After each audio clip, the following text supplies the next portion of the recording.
Hello everyone. सो आज हम पढ़ने वाले हैं चैप्टर 1 स्नेक बाइट। ओके। सो सबसे पहले आपके जो चैप्टर में दे रखा है कुछ क्वेश्चंस हैं।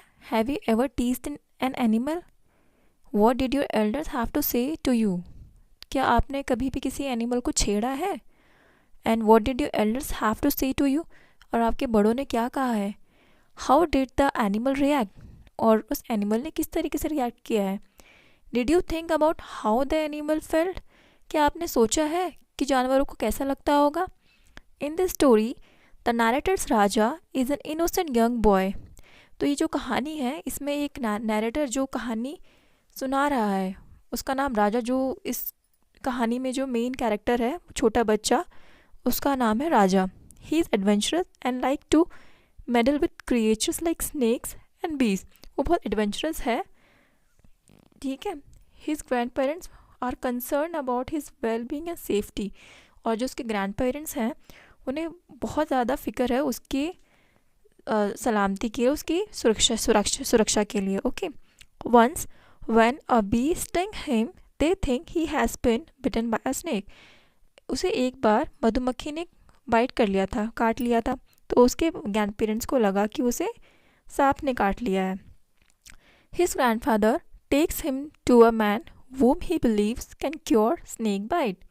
और उसके जो ग्रैंडफादर हैं, उसके जो दादाजी हैं, वो उसे एक आदमी के पास लेके गए और उन्हें ऐसा लगता था कि यकीन था कि वो स्नेक बाइट है उसे क्योर कर सकता है। सो ये जो स्टोरी है वो कुछ ऐसी है, ठीक है ना। एक तरीके से एक स्मॉल समरी हो गई है। सो अब हम पढ़ने वाले हैं स्टोरी, ठीक है, कि स्टोरी में क्या क्या होता है और कैसे कैसे होता है। उसमें कुछ इंपॉर्टेंट वर्ड्स हैं, उनके आपको मीनिंग होने चाहिए याद, ठीक है। सो ये है, देखो। One day I saw a small snake in the compound. एक दिन मैंने कंपाउंड में एक छोटा सा सांप देखा। It was crawling along slowly but when it saw me it moved away quickly and hid itself in a coconut shell. वो रेंग रहा था धीरे धीरे, पर उसने जैसे ही मुझे देखा वो जल्दी से कोकोनट शेल के अंदर छिप गया। कोकोनट शेल वही है जो जिसमें कोकोनट आता है, उसका जो बाहर का जो खोल होता है उसे कहते हैं coconut shell. Okay. I quietly went near and close the mouth of the coconut shell with the stone. मैं आराम से उसके पास गया और मैंने कोकोनट शेल का मुंह पत्थर से ढक दिया। Then I took the shell and ran to grandmother. फिर मैंने वो शेल को उठाया, उस खोल को उठाया और अपनी दादी के पास गया। Look grandma, I cried, I have caught a snake. उसने कहा दादी माँ। फिर वो रोने भी लगा कि मैंने सांप पकड़ लिया। Okay. Snake?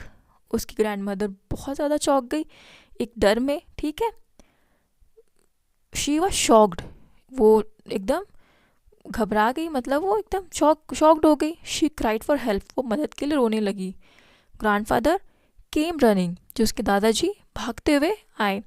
When he learned that I had a snake in the shell, he snatched the shell and threw it away। जैसे ही उन्हें पता चला कि जो मेरे पास शेल है उसके अंदर सांप है, उन्होंने मुझसे शेल वो छीना और उसे दूर फेंक दिया। The snake crawled away and disappeared behind some bushes। जो स्नेक था वो क्रॉल मतलब धीरे धीरे अपनी रेंगता हुआ, कि अपनी बॉडी को जब ग्राउंड से लगा के जब आप धीरे धीरे मूव करते हैं उसे कहते हैं क्रॉलिंग। ओके। क्रॉल करके क्रॉल को रेंग के चला गया और डिसअपेयर हो गया, मतलब गायब हो गया झाड़ के पीछे, ठीक है। Grandfather warned me never to go near a snake because snakes are very dangerous. जो उसके दादाजी ने उसे वार्न किया था कि कभी भी सांप के पास नहीं जाना है, बिकॉज वो बहुत खतरनाक होते हैं। Later in the evening I try to catch a bee and it stung me on my finger. अब शाम के टाइम में उसने मधुमक्खी को कैच करने की कोशिश करी, उसे पकड़ने की कोशिश करी, पर उसने उसके it stung me on my finger, वो उसकी उंगली पे उसने काट लिया। I felt a sharp pain, मुझे एक होता है ना एकदम शार्प, मतलब एक बहुत तेज सा दर्द महसूस हुआ। I ran to grandmother and told her that I had been bitten and wanted to do something to stop the pain। वो अपनी दादी माँ के पास गया और उन्होंने कहा उसने कहा कि मुझे मेरे काट लिया है और मैं चाहता हूँ कि आप मेरे इस दर्द को रोकने के लिए कुछ करें। अब grandmother thought that I had been bitten by a snake. तो ग्रैंड मदर को क्या लगा कि उन्हें पक्का ही जो उसे बच्चे को ज़रूर सांप ने ही काटा है। She called out to grandfather. वो उसके दादाजी के पास गई। Come and see what has happen to Raja. आई और देखें कि राजा को क्या हुआ है। जो grandfather came at once. Grandfather आए। He looked at my finger and there was a blue mark. उन्होंने मेरी फिंगर देखी और वहाँ पे ब्लू हो रहा था, वहाँ पे नीला पड़ गया था।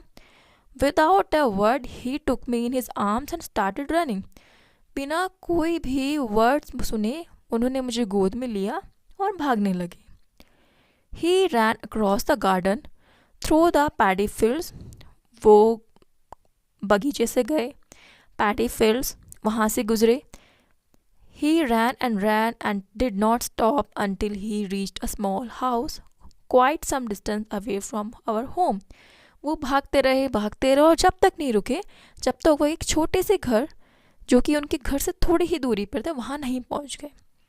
Then he shouted for the man who lived there. और फिर वो वहाँ पे जो रहता था आदमी उसके लिए वो वहाँ पे चिल्लाए। An old grey-haired man came out of the house. एक बूढ़ा ग्रे बालों में जो आदमी था वो वहाँ से अंदर से बाहर आया। He knew the cure for snake bite. उसे स्नेक बाइट के काटने का इलाज पता था। Grandfather asked him to cure me. Grandfather ने उसे मुझे ठीक करने के लिए कहा। The old man took me inside. वो जो बूढ़ा आदमी था उसे घर के अंदर ले गया। He looked at my finger and then asked me to sit down and not to move. उन्होंने मेरी फिंगर देखी और मुझे कहा नीचे बैठने को कहा और बिल्कुल भी ना हिलने के लिए कहा। I sat on grandfather's lap. मैं अपने दादाजी की गोद में बैठ गया। The old man then took some water in a small brass vessel. उस बूढ़े आदमी ने थोड़ा सा पानी किसी ब्रास वेसल में तांबे के बर्तन में लिया और sat in front of us and started reciting some mantras. और हमारे सामने बैठ के कुछ मंत्र उच्चारण करने लगा, बोलने लगा। I wanted to tell him that it was a bee and not a snake that had bitten me. मैं चाहता था उन्हें कहने कि वो एक बी ने मुझे बाइट करा है, किसी सांप ने नहीं। But grandfather held me tightly and did not allow me to talk. जो मेरे दादाजी थे उन्होंने मुझे बहुत टाइटली होल्ड करके रखा हुआ था और कुछ भी नहीं बोलने दिया उन्होंने मुझे। Grandmother too had arrived by then and some other people with her. जो उसकी दादी थी वो भी वहाँ आ गई थी कुछ और लोगों के साथ। They looked sad and silently watched me. वो सब उदास लग रहे थे और मुझे शांति से मुझे देख रहे थे। By this time the pain in my finger had stopped. जब तक मेरा जो उंगली का दर्द था वो ख़त्म हो चुका था। But still I had to sit there and get cured of snake bite. पर फिर भी मुझे वहाँ बैठना पड़ा और स्नेक बाइट का जो मुझे नहीं काटा था मुझे उसके लिए फिर भी ठीक होना पड़ा। After a few minutes the old man got up, washed my finger and gave me some water to drink. कुछ मिनट बाद जो ओल्ड मैन था वो खड़ा हो गया, उसने मेरी जो फिंगर थी उसे धोया और मुझे कुछ पानी दिया पीने के लिए। He asked me to keep quiet for some more time. और कहा कि कुछ और वक्त के लिए आप शांत रहें। Then he turn to grandfather and said thank God you brought Raja in time. फिर उसने उसके दादाजी की तरफ मुड़ा और कहा भगवान का शुक्र है कि आप राजा को टाइम पर ले आए। He is out of danger now. अब वो खतरे से बाहर है। It was indeed a poisonous snake that bit him. वो बहुत ही जहरीला सांप था जिसने उसे काटा था। Grandfather, grandmother and all others thank the old man for the magic cure. उसके दादाजी ने, उसकी दादी माँ ने और भी जो सारे लोग होते उन्होंने उस ओल्ड मैन को शुक्र अदा करा उसका कि उसने अपने जादू से उसे ठीक कर दिया। On returning home grandfather sent him gifts. और घर आने के बाद उसके जो दादाजी ने उन्हें कुछ गिफ्ट्स भेजे। सो ये था एक छोटा सा चैप्टर स्नेक बाइट। ओके, इसमें यहाँ पे कुछ वर्ड्स हैं, जैसे क्रॉलिंग है जिसका मतलब है moving slowly, pulling the body along the ground, धीरे धीरे अपनी बॉडी को ग्राउंड से रेंगते हुए मूव करना। इन अलार्म एंजाइटी या डर में, ओके यहाँ पे डर की वजह से। Shell hard outer covering of coconut और नट्स। लर्न मतलब gain knowledge, okay. Cure treatment. Recite मतलब से something aloud. Vessel a container to hold liquid. ठीक है, ये सारे कुछ इंपॉर्टेंट वर्ड्स हैं जिनकी आपको मीनिंग पता होने चाहिए। उसका रीज़न ये है कि कुछ भी हो सकता है कि आपको डायरेक्टली पूछा जाए क्रॉलिंग और कोई और वर्ड उससे सिमिलर क्या होता है, सिनोनिम, एंटोनिम आपके एग्ज़ाम में पूछे जाते हैं। तो अगर आपको ये वर्ड्स के मीनिंग पता है तो you can easily do those questions. Okay, so ये है शंकर्स लाइफ विद ग्रैंडफादर, जो ये उनकी एक कलेक्शन में से एक स्टोरी है। सो हमने इस क्वेश्चन पूरी जो चैप्टर को पढ़ा, उसका मतलब समझा। अब आपको क्या करना है, जो ये वीडियो है बार बार देखें कि इस पूरे चैप्टर में क्या है। ठीक है, अगर आपको ये पूरी स्टोरी समझ आ गई है तो आप आसानी से कोई भी क्वेश्चन का आंसर कर सकते हैं। ओके, नेक्स्ट वीडियो में हम इस चैप्टर के क्वेश्चंस डिस्कस करेंगे। ओके, और जो भी इम्पोर्टेंट जो वर्ड्स हैं उनके मीनिंग डिस्कस करेंगे। ठीक है, okay, I hope it helps you. Okay, thank you.